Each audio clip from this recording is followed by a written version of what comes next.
distribusi industri di Republik ini memang masih terfokus di Jawa, ya, Jawa sentris. Kami fokus melayani curah, komoditi curah. Dikaitkan dengan terminal operating system atau digitalisasi, kami punya yang namanya KIPOS, Krakatau International Port Solution.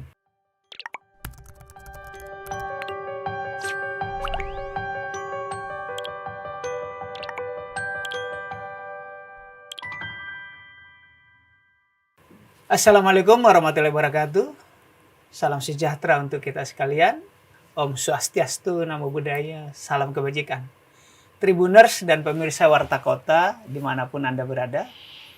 Siang ini kita jumpa kembali bersama saya, Domo Ambarita, Wakil Direktur Pemberitaan Tribun Network, juga pemimpin redaksi Warta Kota. Minggu-minggu lalu kita bincang-bincang tentang politik. Politik nggak bisa berjalan kalau ekonomi tidak bergerak. Maka hari ini kita akan bincang-bincang tentang ekonomi, terutama di bidang jasa kepelabuhanan. Telah hadir di studio Tribun Network di Palmerah di Jakarta, Bapak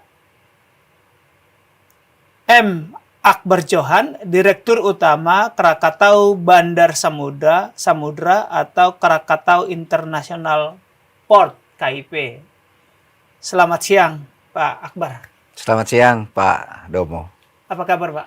Alhamdulillah sehat walafiat. Alhamdulillah. Pak Akbar, kita bincang-bincang tentang Krakatau International Port. Apa sih itu, Pak?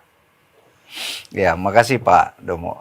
Jadi Krakatau International Port ini adalah satu pelabuhan umum. Oke. Yang merupakan anak perusahaan daripada Krakatau Steel, Persero Tbk. Yang penghasil baja. Ya, sebagai produsen baja terbesar nasional. Ya.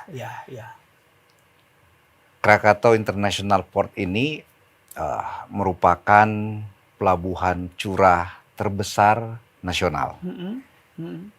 Dengan fokus melayani komoditi curah. Komoditi curah. Ya. Seperti apa itu, Pak? Misalnya? Jadi curah ini pengertian sederhananya non-kontainer. Jadi pengiriman kapal yang non-kontainer itu kita sebut curah atau bulk cargo. Karena Krakatau Steel ini lokasinya ada di Cilegon, Banten. Ya, di Banten. Ini ekosistem industrinya sangat mature. Kurang lebih 50 tahun kehadiran industri dan turunannya ada di Cilegon. Pelabuhan kami ini tentu menjadi gateway, pintu masuk daripada distribusi untuk mensupport mulai dari raw material industri terkait, bahkan hasilnya industri tersebut untuk didistribusikan baik nasional maupun internasional. Berarti bahan bakunya import misalnya atau dari domestik juga. Lalu diolah, lalu ekspor maupun domestik juga. Okay. Nah, rasio traffic yang kita tangani saat ini Krakatau Steel memproduksi baja kurang lebih 4 juta ton per tahun. 4 juta ton baja per tahun. Baja per tahun. Untuk memproduksi 1 juta ton baja itu membutuhkan raw material 3 kali daripada 1 juta tadi. Jadi 3 juta ton raw material yang masuk. Raw material ini tentunya yang berhubungan dengan proses produksi. Baik itu dari minerals, ada iron ore, ada batu bara, ada kapur dan lain sebagainya. Pemerintah sudah mencanangkan klaster baja 10 juta ton di tahun 2030. Ya, jadi ada gradually pertumbuhan dari 1 juta di sini saja menjadi 10 juta. 10 juta, ya.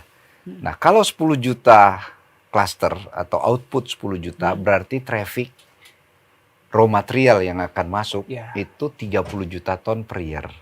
Inilah captive market yang dimiliki oleh Krakatau International Port. Ya. Ya. Ya. Ya. Lalu kemudian Krakatau International Port ini juga memiliki fasilitas integrated warehouse, yaitu infrastruktur untuk menangani handling food and feed, baik itu gandum, baik itu soya bean, baik itu jagung, baik itu gula, yang sifatnya biji-bijian terbesar ada di pelabuhan kami. Kapasitas daripada integrated warehouse itu adalah sekitar 200.000 kubik meter. Wow. Ya. Oke. Fasilitasnya dan juga kemampuan untuk crane continuous ship unloadernya itu 20.000 ton per day. Wow. Ya, memindahkan bongkar muatnya gitu ya. 20.000 ton terus terkoneksi dengan conveyor belt masuk ke integrated warehouse. Jadi asumsinya kalau kapal itu hanya memuat 60.000 ton itu selesai 3 hari. Sehingga kepastian layanan dan kecepatan waiting time kapal itu bisa kita jamin tidak terjadi demurrage. Jadi yang ingin saya sampaikan bahwa Krakatau International Port ini dengan kapasitas 25 juta ton per tahun memiliki 17 slot dermaga. Atau Artinya jetty. boleh 17 kapal bersamaan. Iya, 17 kapal bersamaan dengan kedalaman variatif mulai dari -7 meter sampai -21 meter. Artinya kapal super besar bisa. Extra capsize bisa bongkar dan muat di pelabuhan kami. Ya. Nah, ini menjadi suatu keunggulan dari kami untuk bisa meyakinkan ekosistem industri tidak hanya di Banten tetapi nasional karena kami terkoneksi dengan tol Merak dan juga kereta api, infrastruktur kereta api juga kami punya. Oh, itu yang terhubung ke infrastruktur kereta api Jawa, Transjawa. Transjawa sampai ke Tanjung Perak. Surabaya. Tentu melalui Jawa Tengah terus Jawa Barat, Bekasi dan seterusnya. Kami ingin membantu pemerintah ya dengan infrastruktur yang ada. Yang pertama dengan fasilitas yang kita miliki infrastruktur integrated warehouse, ketahanan pangan bisa kita wujudkan di pelabuhan kami. Yang kedua, kami juga bisa mewujudkan ketahanan energi di pelabuhan kami. Mengingat ada 6 sampai 7 PLTU yang dimiliki oleh PLN berada di perairan Banten. Fasilitas kami sebagai dermaga terdalam memiliki stockpile kapasitas 1 sampai 1,5 juta ton dan juga memiliki conveyor system dan equipment untuk melakukan proses blending, ya sehingga manajemen dari inventory PLN untuk disuplai ke 6 sampai 7 PLTU di daerah wilayah Banten bisa terjamin. Mungkin maksudnya supaya pembaca dengar bahwa conveyor itu dan ada stockpile adalah untuk menampung batu bara. Kita tahu Indonesia kaya batu bara dari Kalimantan maupun dari Sumatera. Jadi diangkut dari Kalimantan, Sumatera, lalu ditimbun di sana, lalu di blending gitu dari ya Pak ya? gar rendah dengan gar tinggi. Ada efisiensi di situ bagi PLN, sehingga daya saingnya juga bisa. Lalu dari sana didistribusikan ke PLTU-nya PLN begitu Pak? Iya, memakai jalur laut, memakai kapal tongkang, karena perairan di sana juga sudah tidak menantang seperti pelabuhan di Kalimantan maupun di Sumatera. Ini juga jarak tempuhnya lebih cepat dan faktor safety-nya juga bisa terjamin. Apa itu faktor safety? Apakah misalnya karena tongkang sering karam atau karena bagaimana? Iya, selama ini distribusi batu bara ke wilayah Banten itu dari Kalimantan, dari tambang, baik itu juga di Sumatera memakai kapal tongkang. Kapasitas kecil. Ya, kapasitas maksimum 300 feet yang kurang lebih bisa muat 10.000 ton. Pada saat musim hujan, ya mulai September, Oktober, November, Desember, ini high risk di perairan.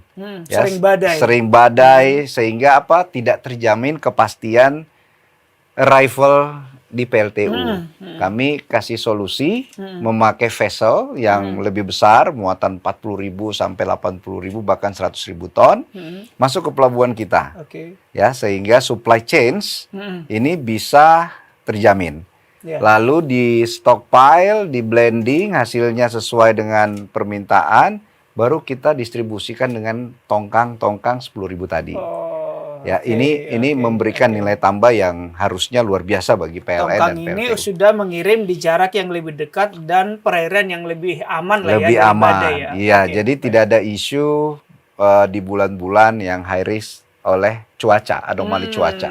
Artinya bahan untuk pembangkit PLTU selalu terjamin oleh karena kehadiran KIP. Iya, Oke, betul. baik. Pak Akbar tadi disebut juga soal ada gula, ada gandum, ada kedelai gitu. Ya, Berarti di warehouse-nya itu aman dong karena kita tahu bahwa seperti gula nggak boleh basah, gandum iya, nggak boleh basah. iya. Sebagus apa fasilitas di sana? Yang pasti ini sudah mendapatkan sertifikat ISO, ya. Bagaimana grade food, ya, fasilitasnya ini menjadi satu acuan yang paling penting secara internasional ekosistem. Oke. Ya. Oke. Dan juga di pelabuhan kami dengan luas kurang lebih 65 hektar, ada cluster area. Jadi area untuk food and feed terpisah, dan juga area untuk mineral batu bara itu juga terpisah. Berarti Sehingga steril ya. Steril, ya, kita tidak mau mix up. Nah, ini menjadi suatu tujuan kami bahwa ketahanan pangan dengan infrastruktur yang kita miliki bisa dimanfaatkan oleh pemerintah melalui Badan Pangan Nasional, melalui Kementerian Pertanian, Kementerian Perdagangan, bahkan juga untuk ketahanan energi bisa dimanfaatkan oleh perusahaan-perusahaan yang terafiliasi dengan PLN. Ya, ini menjadi suatu nilai tambah buat perusahaan kami. Pak Akbar, kita tahu bahwa di Indonesia banyak pelabuhan. Dari Belawan, di Jakarta sendiri ada Tanjung Priok, Tanjung Mas, Tanjung Perak. Dan tadi dalam bincang-bincang Bapak menyebut ada 3.000 pelabuhan di Indonesia. Apa kehebatan KIP? Ya, jadi Atau apa kelebihannya dibandingkan yang lain? Atau apa sebenarnya, yang Bapak bisa jual? ya, sebenarnya gini, Pak Domo. Sudah waktunya fungsi kehadiran pelabuhan itu tidak hanya sebagai fungsi bongkar muat, ya, tidak hanya sebagai pintu masuk, tetapi bagaimana bertransformasi fungsi pelabuhan punya nilai tambah dengan melakukan value added proses di dalam pelabuhan, ya.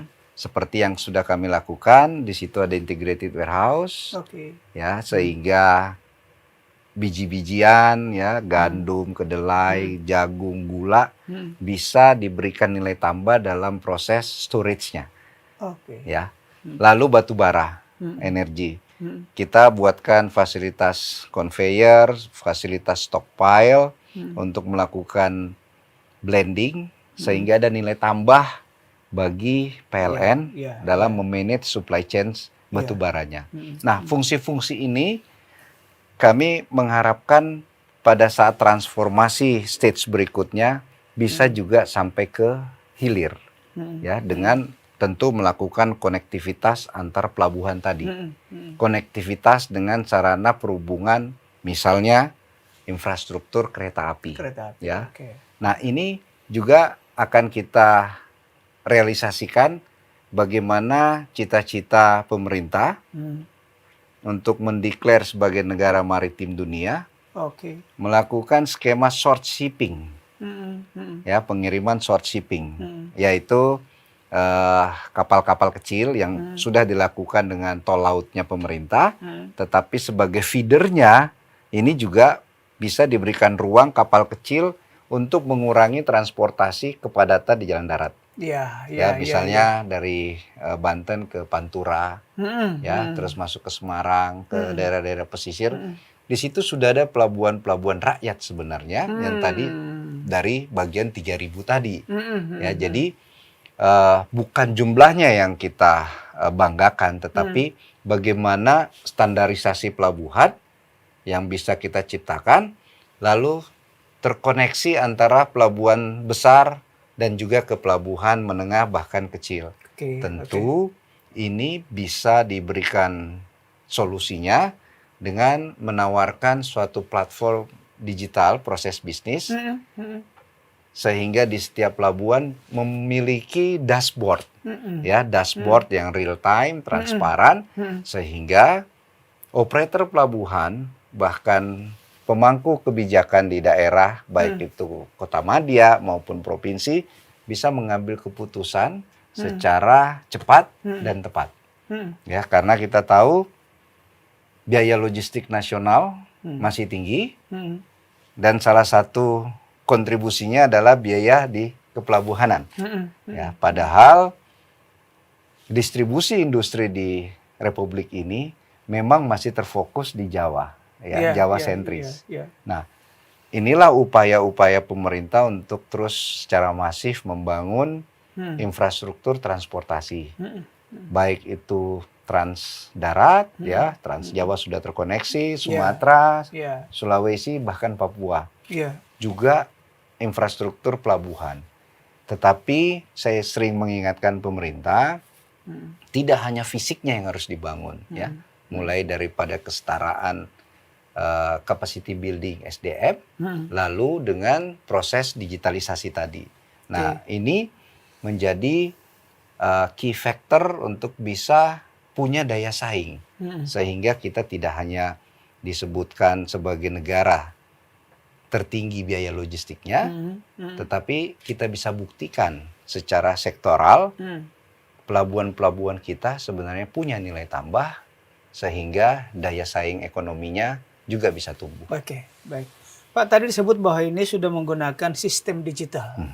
Contoh, misalnya saya kapal akan berlabuh. Apakah saya bisa memprediksi berapa hari akan sandar, berapa hari bongkar muat? Karena tadi disinggung soal biaya logistik. Kita tahu sempat heboh di Tanjung Priok tentang dwelling time berhari-hari.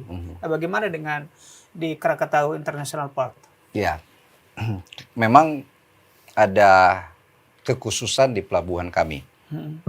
Kami fokus melayani curah, komoditi curah.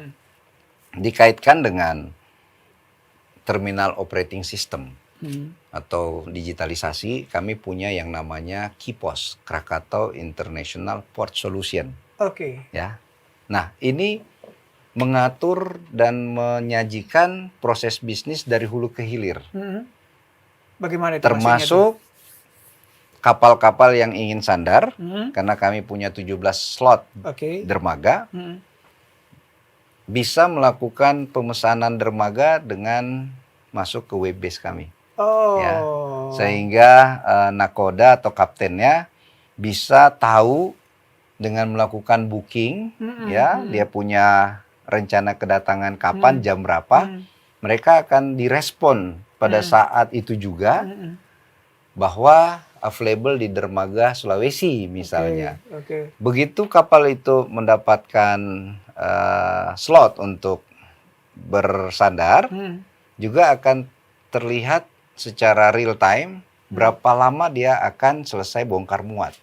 Baik dari Palka 1, Palka 2 maupun Palka 3. Jadi sampai boleh booking ya? Boleh, harus booking. Bahkan sampai unloading ke truknya. Karena ekosistem lingkungan di pelabuhan kami sudah terkoneksi ratusan CCTV. Ya, sehingga itu juga masuk ke platform kami. Kalau sudah booking, dia berarti akan sesuai dengan waktu. Katakanlah, saya dari Kalimantan, kira-kira 3 hari. Pas jam sekian tiba, saya bisa langsung masuk. Artinya waktunya tidak banyak terbuang. Iya, waiting time. Kita sangat concern di situ karena menimbulkan biaya tinggi. Sebagai contoh, kapal dengan kapasitas 100.000 ton, kalau dia bersandar 1 hari, itu biayanya kurang lebih 25.000 US. Wow. kurang lebih 25.000. Tergantung size kapalnya, panjangnya. Betul. Kami jamin itu tidak menimbulkan unexpected cost. Oke. Dan ini proven karena salah satu perusahaan asing di tempat kami itu sampai memberikan rewards kepada kami bila mana demo rates-nya dalam 1 tahun tidak terjadi. Ya, rewards-nya juga tidak kecil, ya di atas 5 miliar setahun. As a bonus. Ya. Tentu ada rewards and punishment, tapi so far 4-5 tahun terakhir kita sudah benahi sehingga kami terus yang mendapatkan rewards. Keren. Dan itu perusahaan internasional. Keren. Pak Akbar tadi disinggung bahwa KIP ini adalah bagian dari keras atau steel. Ya. Selain di pergudangan ini, apalagi yang Pak Akbar urusi? Iya. Pergudangan itu hanya small part daripada supply chains, ya, ekosistem supply chains. Sebenarnya mulai dari proses kepabianannya, ini kita bereskan. Di dalamnya itu jadi ada handling port, juga ada handling kepabianan. Dan juga ada bongkar muat, masuk ke gudang, dan delivery to door. Jadi door to door kita juga bisa melakukannya. Jadi kepabianan dari pihak Bea Cukai ada di sana juga? Iya. Okay. Jadi selain kita siapkan digital platform, kami juga punya yang namanya PTSP. Ya, pelayanan terpadu satu pintu. Di sana ada CIQP, ada customs, Bea Cukai, ada imigrasi, ada karantin, dan ada port master, yaitu teman-teman dari Kementerian Perhubungan, KSOP, kepanjangan pusat. Artinya jadi kalau komoditas datang, masuk kapal, siap ekspor langsung? Bisa ekspor, tentu ada SOP, pemeriksaan fisik, ataupun sebaliknya virus juga dimasuk di lab kita untuk mencegahnya. Nanti begitu clear and clean, barang itu bisa dirilis. Oke. Baik, Pak Akbar, kalau misalnya ada tentu kapal yang curah, yang ragu-ragu ke tempat lain, apa yang Bapak janjikan kepada mereka bahwa mereka lebih baik ke KIP? Tadi misalnya waktu. Nah, misalnya bagaimana soal integritas pelayanan? Misalnya anti pungli, bagaimana di KIP? Jadi yang pasti market share di Banten, Pak, kita sudah hampir 75% menguasai market share. Tentu ini tidak mudah. Ya, tidak mudah mempertahankannya. Nah, pasti ada kinerja operasional di sana.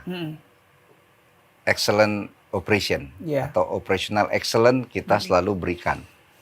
Lalu dengan digitalisasi, pertemuan antara pengguna dengan pegawai kami itu sangat limited, sangat terbatas, sehingga potensi untuk baku atur ya ini tidak ditemukan lagi di tempat kita.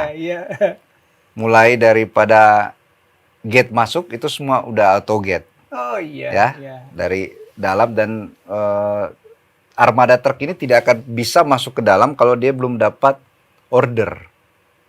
Ya, sistemnya sudah mengatur. Iya, karena terkoneksi dengan vendor truk, vendor bongkar muat sudah terintegrasi. Terintegrasi betul. Terintegrasi betul. Ya, jadi tidak ada penumpukan kendaraan di dalam pelabuhan.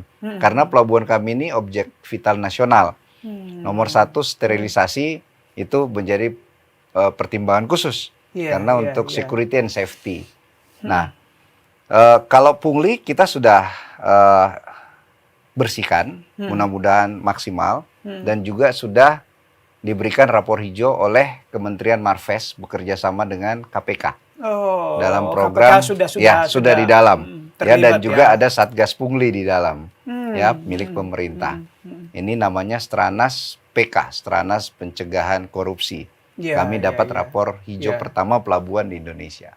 Nah, artinya pengguna sudah bebas lah ya dari itu, artinya kepastian biaya, tidak ada unexpected cost, terus waiting time juga kita ada reward and punishment, jadi layanannya ini sudah transparan.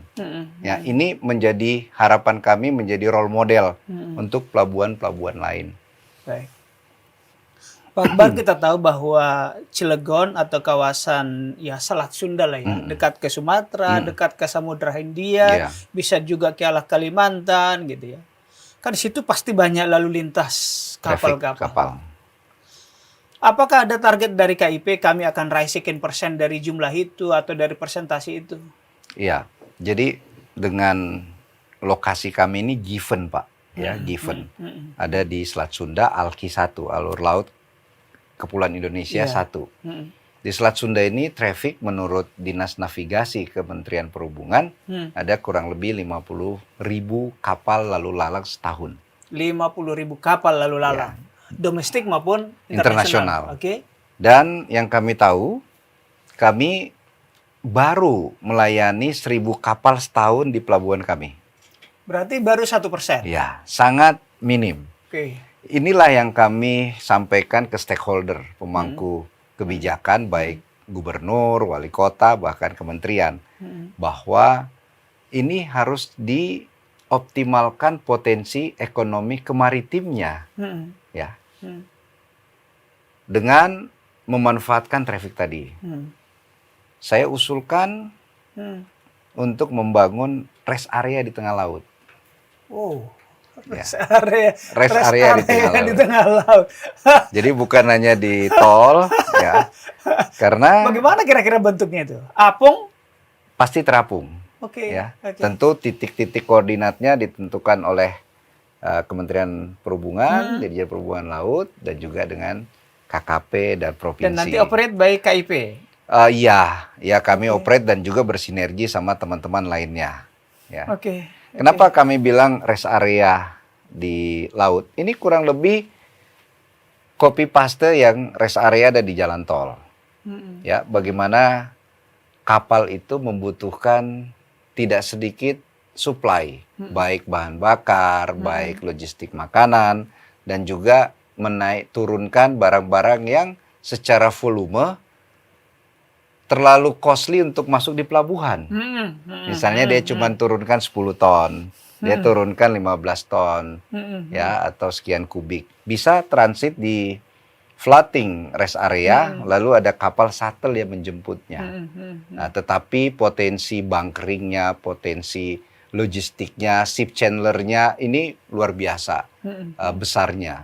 Nah, inilah sebenarnya potensi pemasukan negara yang belum dimaksimalkan oleh pemerintah. Mudah-mudahan gagasan ini bisa kita realisasikan. Keren. Pak Akbar tadi disebut kapasitas sekarang 1.000 kapal per tahun. Mampu sampai berapa untuk mengambil penambahan market dari 50.000 tadi? Kapasitasnya kira-kira mampu sampai berapa? 5.000, 10.000? Ya, yang terpasang sekarang 25 juta ton. Oke. Ya, kami sudah handle 20 juta ton. Ada sisa 5 juta ton. Tentu kita nggak berhenti di sini. Ya, 5 juta ton itu terlalu kecil kalau kita mau mengambil 10% dari traffic 50.000 kapal. Artinya 5.000 kapal seharusnya bisa kita handle, kita bisa layani. Ya. Nah, tentu ada program intensifikasi pelabuhan dengan meremajakan atau menambah equipment teknologi yang lebih canggih. Ya, kecepatan. Karena pelabuhan itu yang pertama adalah kepastian, yang kedua adalah produktivitas. Ya, bukan dari harganya, tetapi bagaimana produktivitasnya ini, throughputnya itu dilayani secara cepat dan tepat. Lalu juga pasti akan ada pembangunan dermaga-dermaga baru untuk bisa melakukan pelayanan di 5.000 kapal tadi. Menambah dari 17 yang sudah ada tadi? Iya. Iya. Dan tentunya kami punya prinsip untuk sinergi dan kolaborasi. Untuk itu kami juga mengajak global player pelabuhan internasional untuk bersama-sama membangun ekosistem pelabuhan yang proper di Indonesia. Selain di Cilegon? Di Cilegon yang pertama. Di Cilegon yang pertama. Iya. Kami ingin jadikan ini etalase sebenarnya. Pelabuhan curah yang proper di Indonesia seperti ini. Sejauh ini, apakah KIP Bapak bisa sebut yang terbaik di curah? Atau terbesar juga? Atau selama ini yang terbaik, terbesar, terdalam ada di Pelabuhan Krakatau International Port di Indonesia. Baik. Pak Akbar Johan baru-baru ini ke Gresik, Jawa Timur, menjajaki kerjasama juga. Itu bisa dijelaskan, Pak? Iya, tadi saya sampaikan Undang-Undang Kementerian BUMN 2003 itu juga salah satunya bisa memberikan nilai tambah kepada swasta dan masyarakat. Ya, jadi bukan hanya kepentingan BUMN-nya. Iya. Jadi kami juga membuka ruang untuk kerjasama pihak-pihak swasta yang memiliki visi yang sama. Di Gresik ada kawasan kurang lebih total ada 6.000 hektar. 6.000 Pemilik satu hektar. perusahaan. 6.000 hektar. 6.000 hektar. Sedangkan ini baru 60. 10%-nya. Oke. Ya. Di sana sudah punya food estate yang diresmikan oleh Pak Presiden, Pak Jokowi, ya, beberapa waktu lalu. Food estate-nya itu kurang lebih 600 hektar. Terus dia juga punya waduk yang besar dan juga punya gunung. Gunung ini kapasitasnya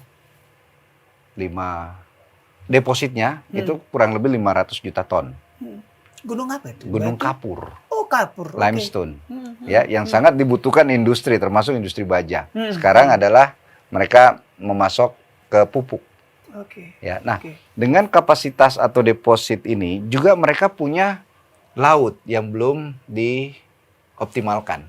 Nah, mereka mengajak kami dan karena KS ini tidak hanya pelabuhan, kami juga membawa subsidiary lain, yaitu pengelolaan kawasan industri, juga penyedia air untuk industri, dan juga untuk listrik. Listriknya juga kita bisa sinergi serta ITC-nya, ya, information teknologinya juga kita bawa. Nah, potensi kerjasama ini tidak hanya di Gresik, Pak Domo. Kami juga sudah hadir di IKN, Di Ibu Kota Negara, Timur. Kalimantan Timur. Oh gitu? Ya, kami kasih solusi tercepat bagaimana untuk bisa menghandle raw material dari infrastruktur di IKN. Batu, pasir, split, ya, dan lain-lain sebagainya dari Sulawesi. Artinya fungsinya KIP apa? Transporter atau? End to end. Kita tawarkan end to end, tetapi background kami pelabuhan tentu operasional kepelabuhanan. Handling material tadi. Kita kerjasama, kita gandeng, kearifan lokal juga di sana dengan Perusda setempat. Ya, Perusda di Buluminung, ya, salah satu koridor penajam Pasir Utara. Ada di IKN itu ada 4 koridor nasional yang mendukungnya. Nah, kami pun juga menawarkan transport tongkangnya, ya. Nah, dan juga logistiknya. Jadi kita tawarkan end to end.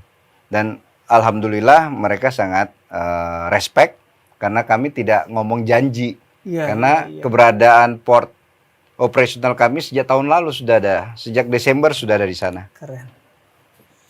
Keren Pak Akbar, berarti KIP sekali lagi bukan hanya urusi pelabuhan, ya, tetapi juga mengurusi ketahanan energi karena memasok, menjamin ketersediaan pasok bahan pangan, bakar untuk PLTU batu bara. Ya. Kemudian juga mengurusi ketahanan pangan karena di sana juga menjadi warehouse yang besar gitu ya. Juga proyek strategis IKN dan di Gresik. Baik Pak Akbar, sebelum kita akhiri barangkali Pak Akbar hendak memberi closing statement, silakan. Ya, kami coba hadir, ya, eksistensi kepelabuhanan dan supply chain ini kepada pemerintah dengan memberikan contoh yang konkret.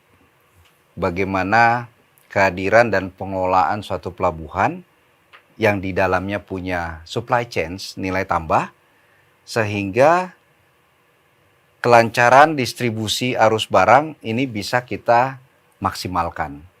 Sehingga peranan pelabuhan dan logistik dalam mewujudkan kemaritiman dunia dengan competitiveness logistik ini juga kita bisa berikan kepada perekonomian nasional. Saya kira itu aja Pak Domo, terima kasih kesempatannya. Terima kasih Pak Akbar. Itulah Tribuners, bincang-bincang kita menurut saya luar biasa. Ini mendukung program strategi nasional. Tadi sudah disinggung tentang ketahanan energi. Kita tahu bahwa sekarang energi menjadi isu nasional bahkan internasional. Saat perang Ukraina versus Rusia, Eropa banyak yang krisis energi. Pangan pun begitu.